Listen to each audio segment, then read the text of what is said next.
ati ngusap iloku sing brepes mili papujaning ati kinaryo kembange wangi sabar-sabar no momong aku muka selawase dadi siji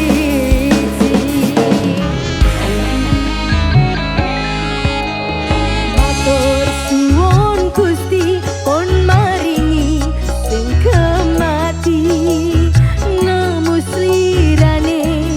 ngobati ati kang sepi